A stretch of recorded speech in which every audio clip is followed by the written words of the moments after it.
For over 2,000 years, the history of the Church has been a story of triumphs and turmoil.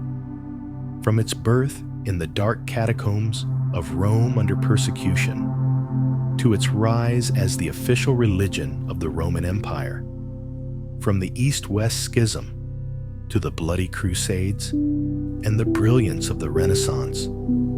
Through it all, the Church endured, adapted, and expanded its power. Even today, the Catholic Church remains one of the largest religious institutions on earth, commanding over 1 billion followers, with influence stretching far beyond faith into politics, culture, and society itself. But to gain such power, the Church was never truly alone. For centuries, loyal forces stood ready to defend its faith and its authority. Among them was one order shrouded in legend, praised as holy warriors, yet haunted by whispers of dark secrets. They were the Knights Templar. What began with just 9 impoverished knights grew into an elite fighting force, a financial empire, and a brotherhood that shook the foundations of medieval Europe. And yet, it was that very power that sealed their tragic fate. Accused of heresy, crushed by kings, and nearly erased from history. But was it really just about power and politics?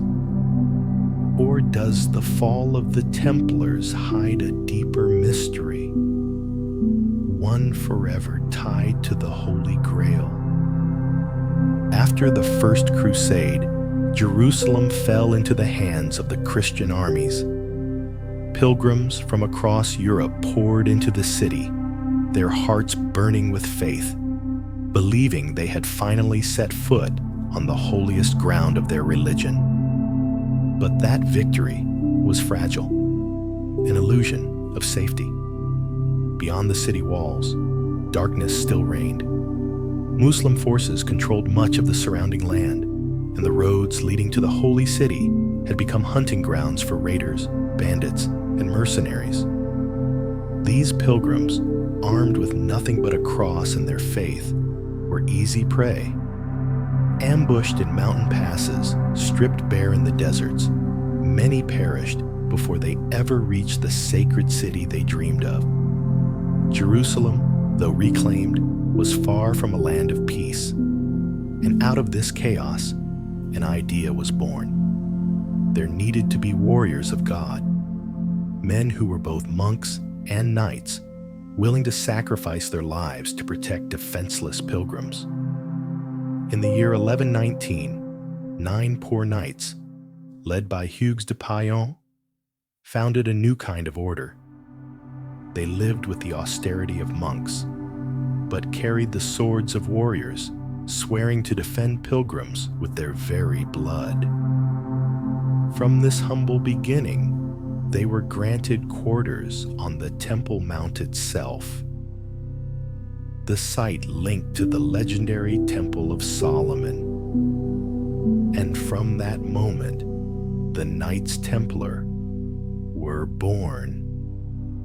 When the Templars were first founded, they were nothing more than 9 poor knights. No money, no land. They lived in poverty, eating meager meals and sleeping on hard wooden beds within the Temple Mount in Jerusalem. Day after day, they patrolled the blood-soaked, dust-filled roads leading to the Holy Land. Despite the constant threat of bandits, Muslim warriors, and desert storms, they rescued thousands of pilgrims making their way to Jerusalem. Their silent sacrifice turned them into living legends. News of them spread across Christendom. Warriors of God, men who wore the red cross upon their white tunics, marching under the banner of the Beauseant, half white, half black. White stood for the purity of their souls. Black was a warning that they would show no mercy to the enemies of God. Wherever that banner flew, enemies trembled, for they knew the fiercest of warriors were on their way. the Templars became the very symbol of devotion, monk warriors unafraid of death. And then, in 1129, at the Council of Troy, the Church officially recognized the order. They were granted rare privileges, free from the authority of kings, answering only to the Pope himself. That spiritual power made them independent, untouchable.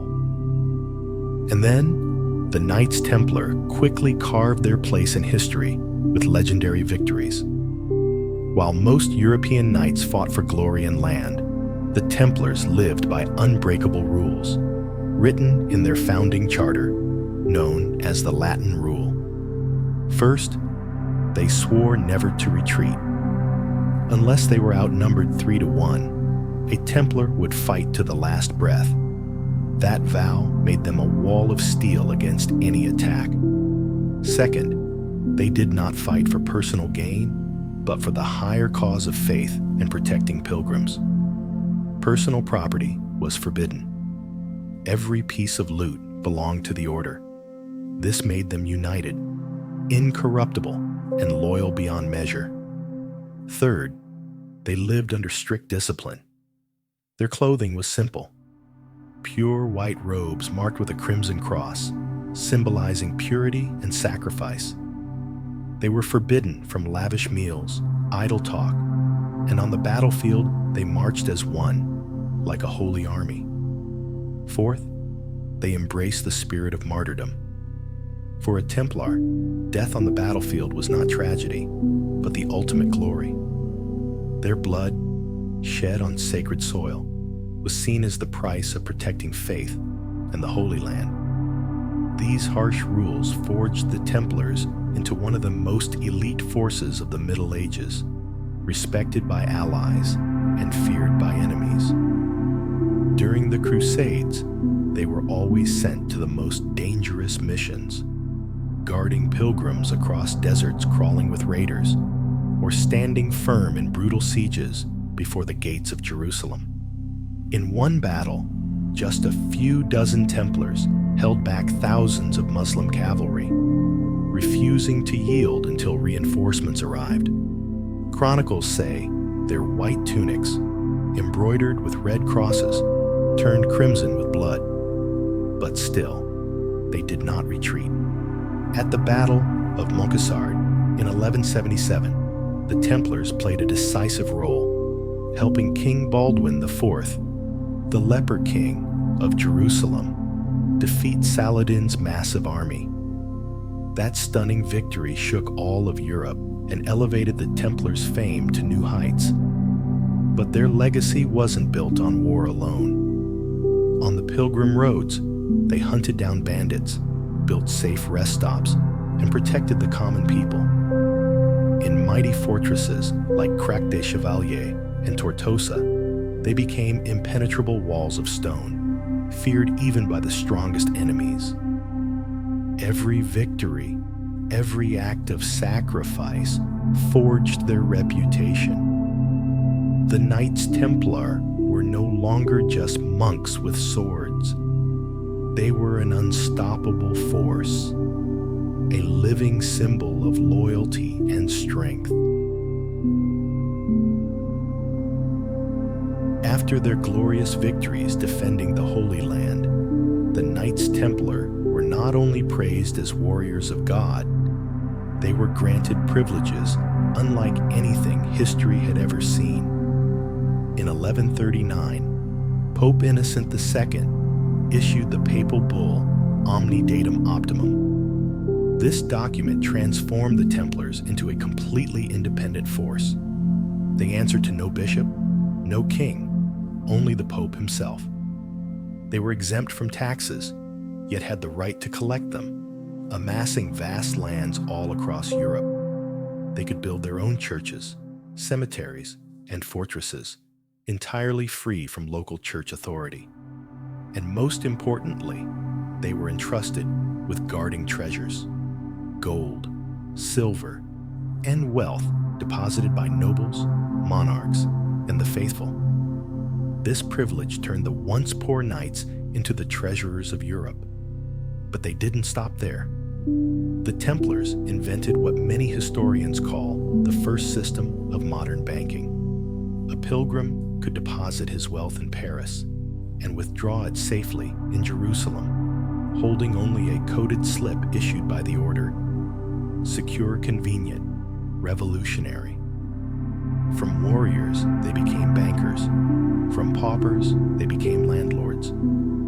At their height, it was said the Templars' fortune rivaled, if not surpassed, that of entire kingdoms. They were no longer just knights. They had become treasurers, landlords, and the most powerful financiers of the Middle Ages.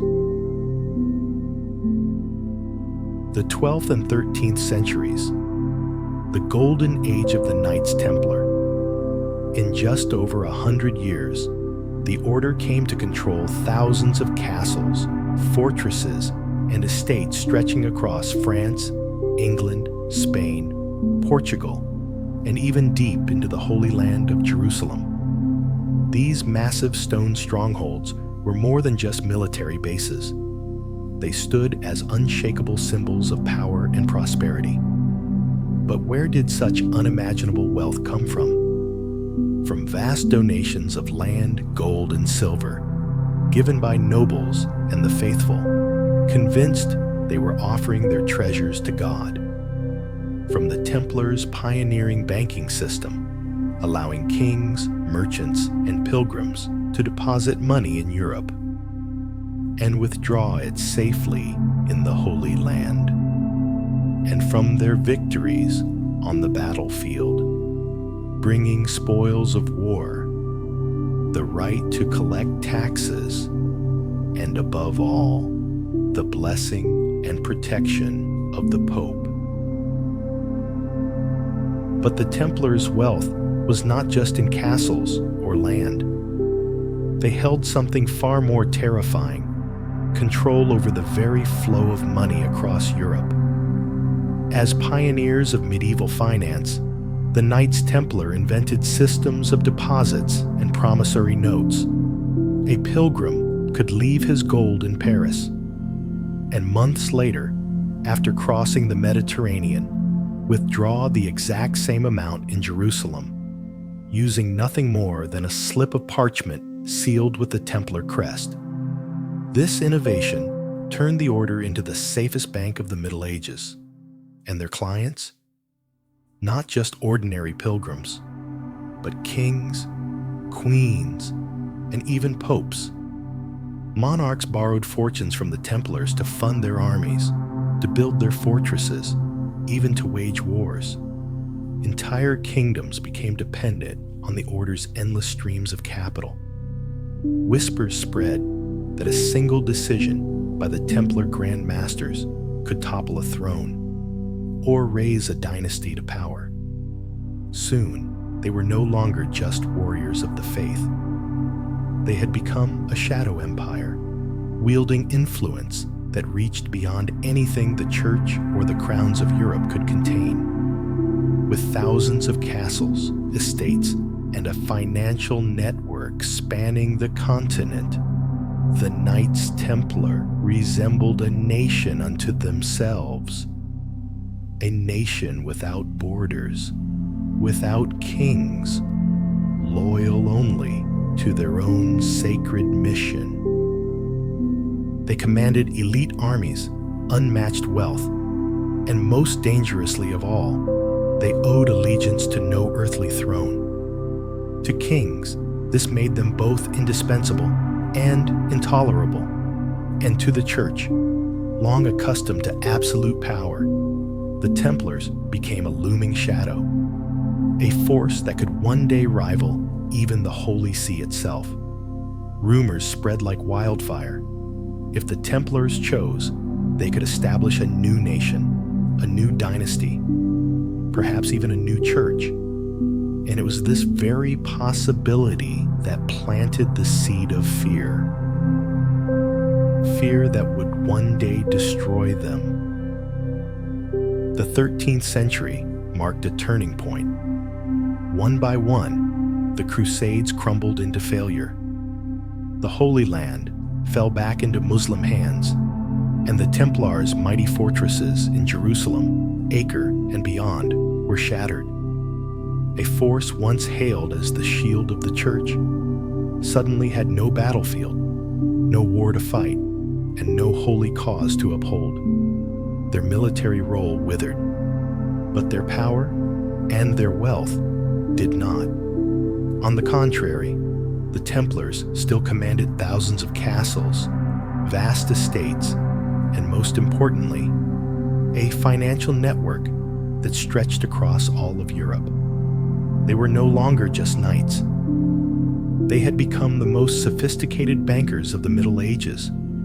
From Paris to London, to what remained in the Holy Land, their treasuries moved the flow of gold across Christendom. Kings borrowed from them. Even popes turned to them for loans to fund wars or secure their thrones. But in the eyes of King Philip IV of France, the Templars were no longer allies. They were a threat, a giant bank that he both feared and coveted. For years, Philip borrowed heavily from the Templars' vaults, but by the late 1200s, he was drowning in debt. Wars with England had drained France's treasury.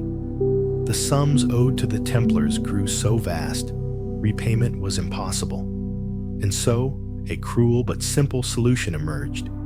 If you cannot repay your creditors, destroy them. This became the driving force behind Philip's ruthless campaign. With the cooperation of Pope Clement V, charges of heresy were fabricated, designed to annihilate the order and seize their fortune. For Philip, it was financial survival. But for Clement V, it was something far more dangerous: power itself. By the early 14th century, the Knights Templar had grown into a force that no king, and not even the church itself, could fully control. They had elite armies, immense wealth, and an influence that stretched across Europe. Even the Holy See, the seat of God's power on earth, was overshadowed by their presence. And Clement V, a French pope raised to power by Philip's influence, could not afford to defy his king. But deep down, he too feared the Templars, because rumors swirled of an even darker secret. For centuries, whispers claimed that the Templars were not only warriors, but guardians of the Holy Grail. And not just a cup, but a bloodline, the sacred lineage of Jesus Christ and Mary Magdalene. If that truth were ever revealed, the Church's monopoly on faith would collapse. The very foundation of its authority, the claim to hold absolute truth, would be shattered. Clement knew this. One scrap of evidence in Templar hands, and billions of faithful could begin to ask, has the Church hidden the truth for over 1,000 years? So when Philip accused the Templars of heresy, of worshiping the devil Baphomet, Clement seized the moment. It was the perfect excuse to erase a dangerous brotherhood and to bury, once and for all, any trace of the Holy Grail. At dawn on Friday, October 13th, 1307, one of the most brutal crackdowns in Christian history began. Under the direct order of King Philip IV of France, soldiers stormed every residence, castle, and fortress belonging to the Knights Templar across the kingdom. Hundreds of knights were seized that very night. Men once hailed as the mightiest holy warriors of Europe were suddenly dragged out in chains from the very churches and fortresses they had bled to defend. The accusations? Heresy, blasphemy, worship of the demon Baphomet, along with countless unprovable sins. But behind it all, it was nothing more than a script, a staged drama designed to justify the seizure of the Templars' vast fortune or to silence the secrets they guarded. Thousands of knights were tortured, forced to confess to crimes they never committed. Many were burned alive at the stake. From a force once celebrated as the shield of the Holy Land, the Templars, in a single night, became branded as heretics, hunted like animals. Among those captured was one name that would echo through history: Jacques de Molay, the last Grand Master of the Knights Templar. For months, he was imprisoned, savagely tortured, and pressed to admit to false charges. And then, on March 18th, 1314, in Paris, Jacques de Molay and his closest brothers were led to the flames. As the smoke thickened and the fire roared, de Molay did not beg for mercy. Instead, he lifted his head high and pronounced a curse that shook the medieval world. Pope Clement, King Philip, within 1 year, I summon you before God's tribunal to answer for these crimes. The crowd froze. The fire consumed him, but his words thundered into eternity. And then, the unthinkable. Within a year, both Pope Clement V and King Philip IV were dead. To some, it was coincidence, but to others, it was proof. Proof that Jacques de Molay carried justice with him into the flames, leaving behind a curse that haunted both church and crown. From that day on, Friday the 13th was forever marked by fear, by misfortune, a collective memory of the night when heroes fell, betrayed in the shadows of power. After Jacques de Molay fell into the flames of Paris, everyone believed it was the end of the Knights Templar. Their castles, their treasures, their lands, all seized. Thousands of knights imprisoned, executed, or forced to scatter into the shadows. But history is never so simple. Scattered records suggest that some knights escaped the purge, carrying with them treasures and secret documents. They are said to have fled across the seas, to Scotland, to Portugal, and even to the New World. And from this, a chilling theory was born. The Templars never truly disappeared. They simply put on a new cloak. Many believe they became the foundation of later secret societies, from the Freemasons to shadowy groups like the Illuminati. And the greatest treasure they carried? Not gold, not silver, but the secret of the Holy Grail itself. A secret powerful enough to rewrite the entire history of Christianity, and one that could make both church and crown tremble to this very day. More than 7 centuries have passed since the Templars were crushed.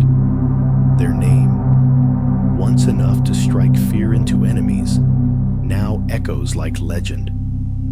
Crumbling castles, lost manuscripts, and cryptic symbols carved into church walls remain scattered like fragments of a puzzle that was never completed. The legacy of the Templars doesn't just live in history, it lingers in unanswered mysteries. Did they truly vanish under the weight of church and crown?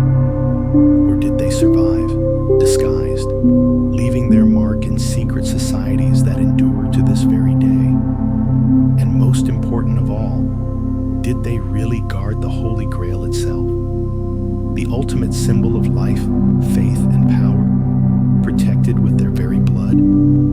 Official history may insist on one version, but the questions, the doubts, will continue to echo, demanding each generation to find its own answer.